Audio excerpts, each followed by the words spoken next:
Hey, I'd like to welcome you to another episode of the Mission Matters Business Podcast, your source for everything business. My name is Adam Torres. You can follow me on Instagram at AskAdamTorres. Keep up with my book releases, book tour schedule, signings, all that other good stuff. Always love to connect with you there. And as always, if you'd like to apply to become a co-author of one of my upcoming books, just head on over to the website, moneymatterstoptips.com, and click on Become an Author to apply. All right, so today I have EJ Johnston on the line. He's CEO and founder over at 3 Ice. EJ, welcome to the show. Thanks for having me, Adam. So I'm excited to get into 3 Ice. I mean, I grew up in Michigan, so Detroit, hockey town when it was hockey town, when we were doing a lot of winning. So I saw, when I saw I had a hockey guy on the line, I'm like, oh, this is going to be fun. 3 Ice, a totally independent 3-on-3 professional ice hockey league in North America. Let's just get right into it. So tell us more about 3 Ice and why you started it, and a little bit more for your vision about the league. Yeah, so this should be fun talking to a hockey guy. There's a lot of shorthand I think we can go through, but for the benefit of your listeners, I'll expand on some points.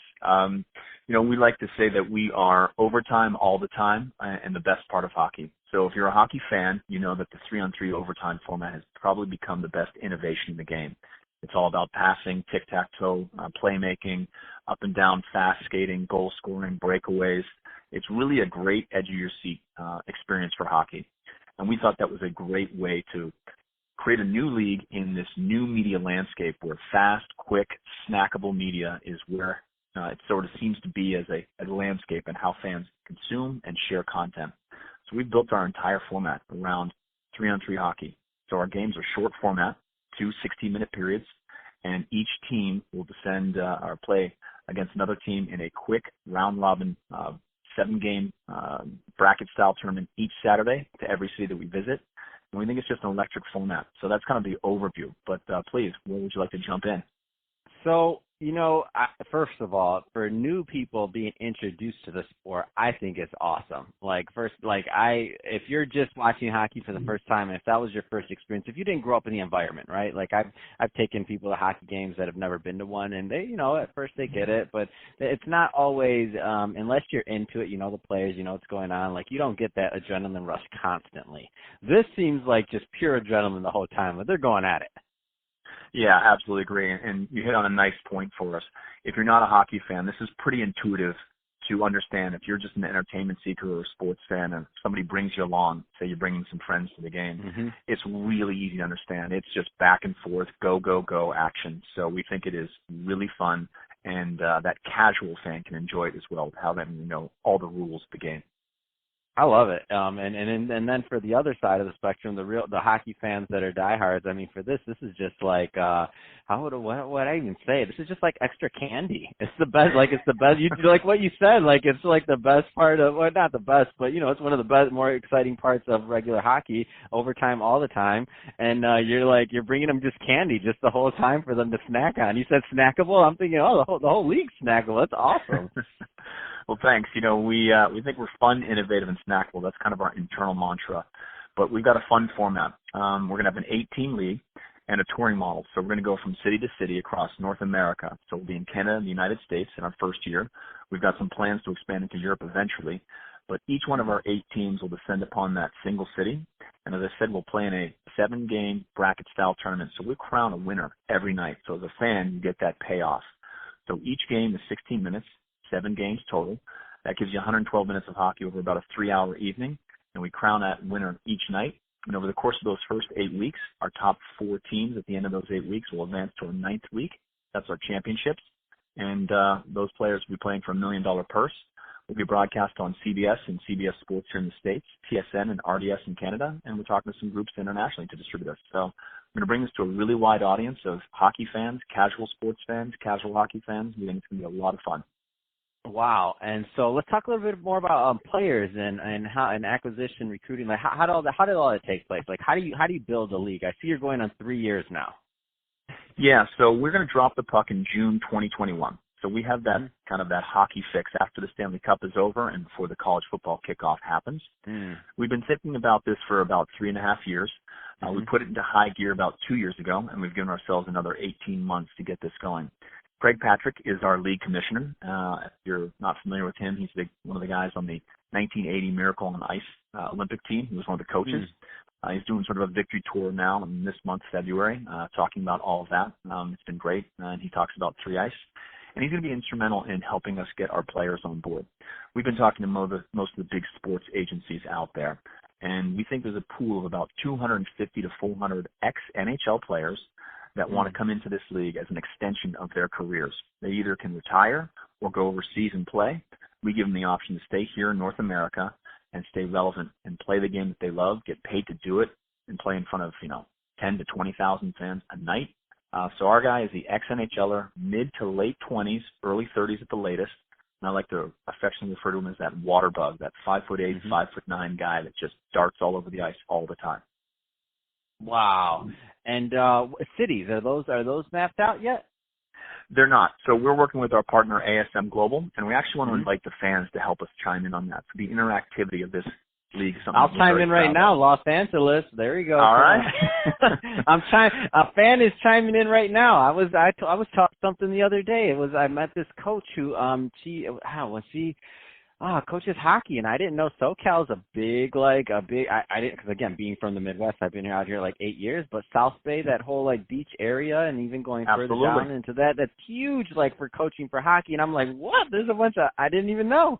I'm like, I had no idea. I live in Santa Monica, so it's not big in Santa Monica, I'll tell you that. But there's this whole South Bay, like it's just amazing. So yeah, so I'm just saying, LA. Good idea. Hey, listen, SoCal's a sneaky great hockey market. You've got 2 teams. You've got several Stanley Cups there in the last decade. You're right. The South Bay is really big. The Kings practice down there in the Toyota Center. And it's a nice facility. It's really created a big community in that space. It's absolutely on our consideration set. We've got about 15 to 20 cities that we're taking a look at for our 9-week tour. And we think we've got 1 or 2 that are probably musts. But the rest of it we want to open up to the fans and see if we get surprised. Is it Halifax or Buffalo or Cleveland or Grand Rapids? Your neck of the woods where you're from. There's a lot of cities that make a lot of sense. We'll be in a combination of NHL markets and NHL buildings and AHL markets and AHL buildings. Plus, we're going to leave a little wiggle room for those hockey-hungry markets like Quebec City or, a Halifax. So we think there's really interesting markets that we're taking a look at. Oh, wow, that would be interesting. Like a Quebec City, that would be interesting. Oh, man, absolutely. They'd love that. They'd love that. That'd be really cool. We've got a great building there. So let's see. So we covered the format. We covered how the league's going to run. Cities are still being mapped out. What's next step on your end? And players are working on that right now. What's the next step on your end to launch? So for us, we want to make sure that we have a great broadcast. We're going to innovate in that. As I said, our CBS and CBS Sports Network partners here in the States, we're going to do some things that allow the fans to really touch the game in ways that I don't think any other league could.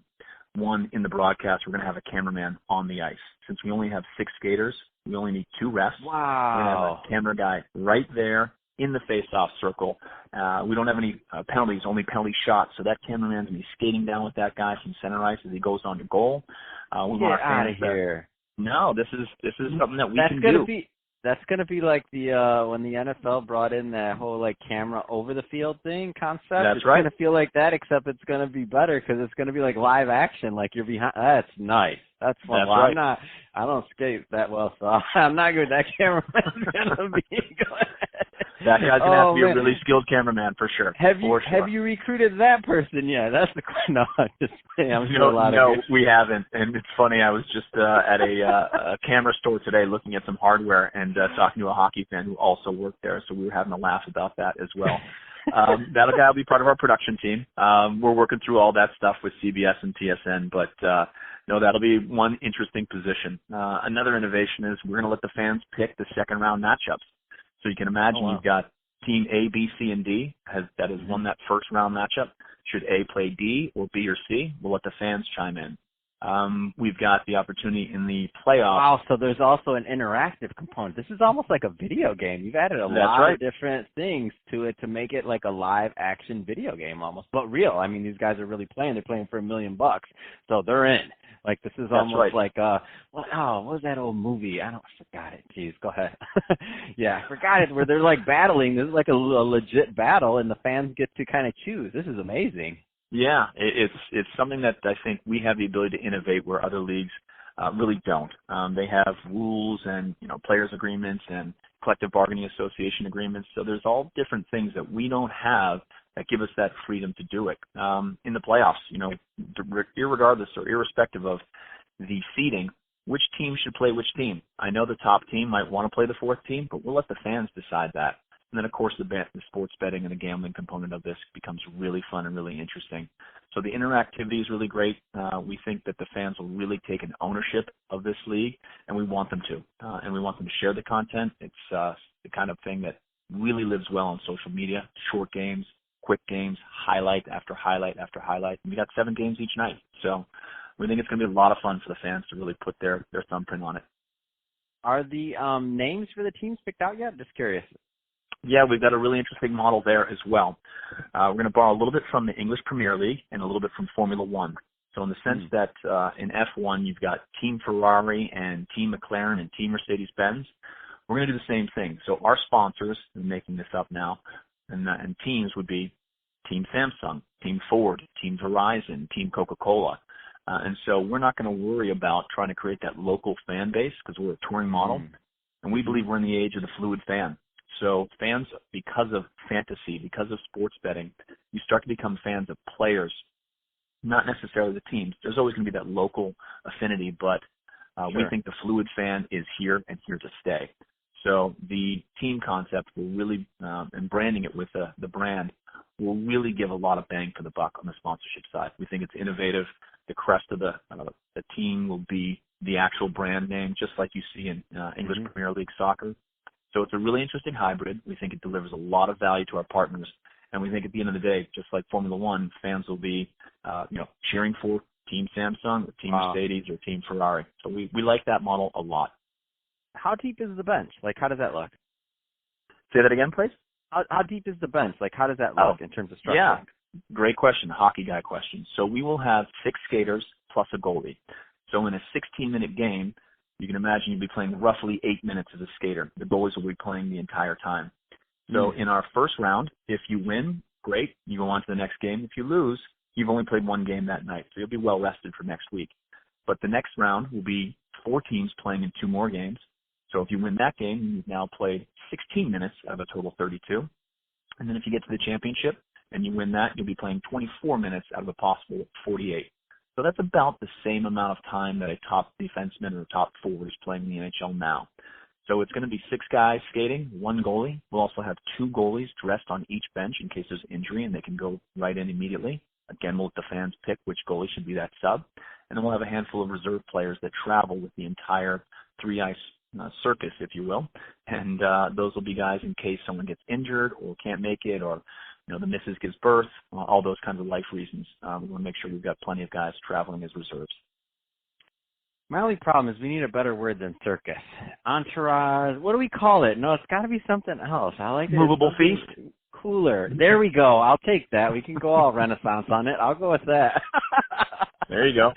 That's my only problem with the whole league is we need another word other than that. That's all. I love it. Everything else sounds absolutely I'll work amazing. On it. No, I'm excited. This is good. I can't wait till it's all launched and everything else. And I'm excited to do what I can in terms of media on this side. And I love it. Please. It's going to be fun. I think it's going to be a lot of fun what you're doing. I love the concept. I think and I also think when you pull this off, it's totally going to be a complete different case study on how things can be covered and how leagues can be done, because I can see it. Like, can you imagine what it would be like when when these fans are thinking about, especially the player fluid fan, so when they're thinking about a trade from one team to another or something like that could be big, really Absolutely. big, as opposed because of the size of the team also, because it's smaller. I mean, it just becomes more personalized, like you wanting to see the matchup, and especially since you're changing the model and taking the Formula One thing now, like it's not an affinity to the city, it's the same, it's to the team, or to see these two guys either play against each other or play with each other one day. They were once enemies, and I mean different storylines come up that you wouldn't see quite as often in your traditional model, so to speak. No, this is cool. I love it. You nailed it. You nailed it. Yeah, this is going to be fun. So, EJ, if so, I could talk to you, first of all day about this, but it's about our time. So that being said, if somebody wants to learn more about 3 Ice, how do they do it? Sure. So our website is 3ice.com. That's 3 the number, then ICE. And all of our social media is the same. It's at 3 Ice Hockey, again, with the number 3 in there. And they can hit us up on any of those channels, and we're looking for input as early as now to try and figure out our cities, some rule changes, all that good stuff. So we're welcoming all the input from all the fans starting today. Fantastic. Well, hey, EJ, really great having you on the show. I'm glad to do it and glad to hear more about what you're doing over at 3 Ice, and I want to see you make this thing huge, and I'm excited to be a part of it and to go to some games, man. I'm one more vote for LA. Do I get 2 votes? It's one more vote for LA. I'm in because they don't let me leave LA often, so I want to see one of these games. So thank you again for coming on the show. And my pleasure, the audience. And to the audience, as always, thank you for tuning in. Hope you got a lot of value out of this. Hope you had a lot of fun listening, because we sure did have a lot of fun making this for you. If you did, subscribe to the podcast. If you're watching this on our YouTube channel, Mission Matters Business, then be sure to subscribe to that and leave us some comments in the comment section. Hopefully you're voting for LA. Put I vote LA. Do something like that on YouTube so we can send that to EJ, obviously, because we're going to keep on pulling for our city here. And EJ, thanks again for coming on. Thank you.